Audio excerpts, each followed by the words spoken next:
Good morning guys, welcome to the channel, welcome to Evita Cooks and Preps. As you can see, I'm fixing to share with you guys another recipe. This one I'm actually very excited about because it is a childhood favorite like many of my recipes, but it's also my version of a very popular sauce. For decades, this cheese sauce has been a staple where I come from, oftentimes used in a variety of casserole dishes, fritters, and my personal favorite, bocadillos de pan, also referred to as sandwichitos de mezcla, which is basically a combination of this cheese sauce, and it's paired with another pantry favorite, which is this one right here. In my case, it will be this particular brand, which is the brand that mommy uses.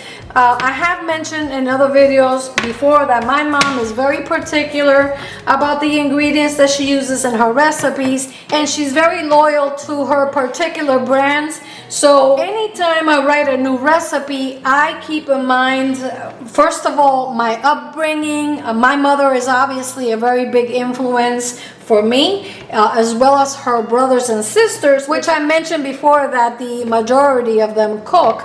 So when I set out to write this recipe and I was doing my research, that's when I realized the big impact that my mom had when it comes to my choice of ingredients. So today I'm going to share with you guys my version of this cheese recipe, which will be the segue to a whole different recipe that I plan to share with you guys, and that is the famous recipe for the sandwichitos de mezcla, which is just a mixture that it's used to make small sandwich bites that are very typical and traditional in Puerto Rico, especially during the holidays. Okay, so let's get started. The recipe is very easy to make. As you can see, I already have all the ingredients ready. And for this recipe, we're going to need some cheddar cheese, and this could be the cheddar cheese of your choice. Make sure you use a good quality cheese if you can. Also, stay away from fat-free cheeses. I have tried making it with fat-free cheese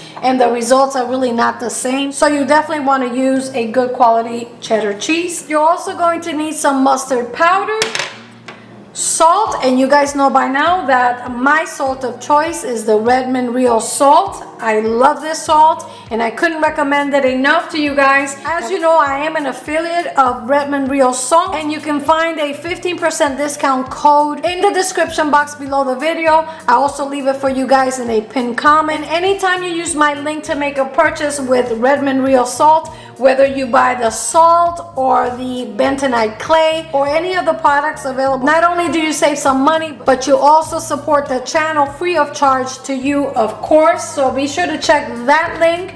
And this time of year is actually the perfect time of year to take advantage of that offer and also give your family the gift of seasonings.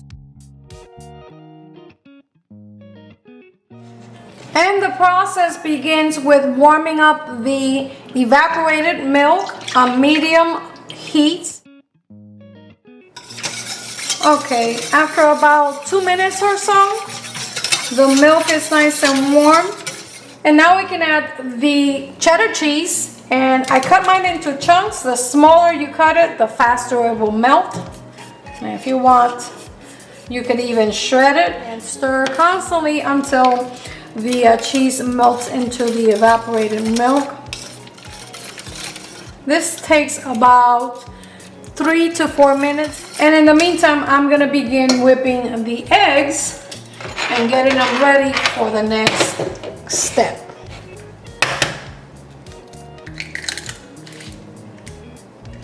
I get my eggs from my friend Veronica, and they're always nice and fresh.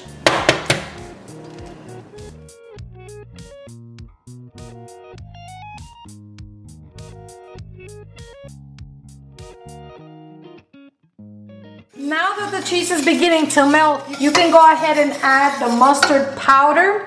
And the mustard is used in this recipe, obviously for color and also for flavor.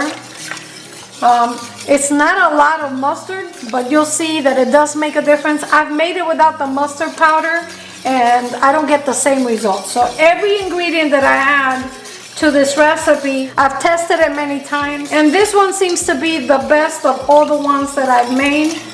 I'm also going to be adding the salt. When I set out to make my own cheese sauce recipe, primarily it was because I was very alarmed with the increases of the prices of this cheese sauce, and you'll see in just a little bit how much this recipe is going to yield, and then I'm going to share with you guys how much I spent to make one batch of this cheese sauce. The final step is the tempering of the eggs, which basically means that we're going to be taking room temperature eggs and adding a hot liquid to it to stabilize the eggs. And what we will end up with is a sauce that is stable enough to add to pastries, even as a base to soups. And the end result, for the most part, is usually a smoother consistency sauce without the grittiness, and also without scrambling the eggs, which is the most important step for this recipe. Now, this could be done two ways. You can actually slowly drizzle the eggs into the hot mixture while whisking, or you can do what I'm going to be doing just to be sure, which is to slowly drizzle some of the hot mixture into the eggs and whisk it to prevent the eggs from curdling or scrambling. And fingers crossed, the eggs won't scramble. Now, if that was to happen, what you can do is pass the mixture through a fine sieve and remove the lumps. So no big deal, but we want to try and avoid it if possible. Okay, we're good. Okay, the trick is to drizzle the hot liquid into the eggs while whisking vigorously, okay? So what I like to do is start whisking the eggs and then slowly drizzle the cheese mixture gradually. Now that's going to temper the eggs, and it's gonna warm them up lightly and bring them to the same temperature as the cheese, okay? This is very important. Don't add too much at a time, especially if it's the first time you're trying this at home. Just slowly and gradually add the hot liquid, like so.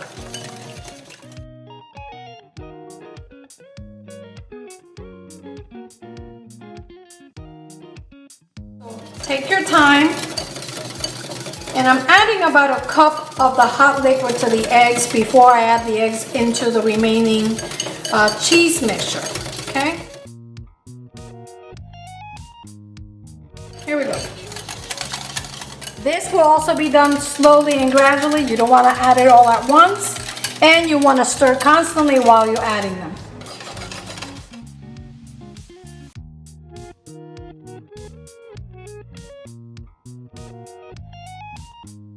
I should also mention that I used a mild cheddar to make my sauce.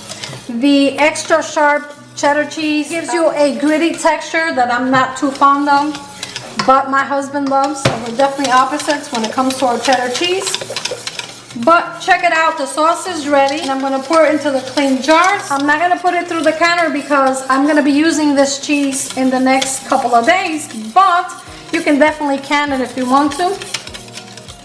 Okay guys, and just that simple, we made a delicious cheese sauce that you can enjoy in just about any recipe that calls for cheese sauce. You can even alter the recipe and add a strained can of those tomatoes and green chilies, which is delicious.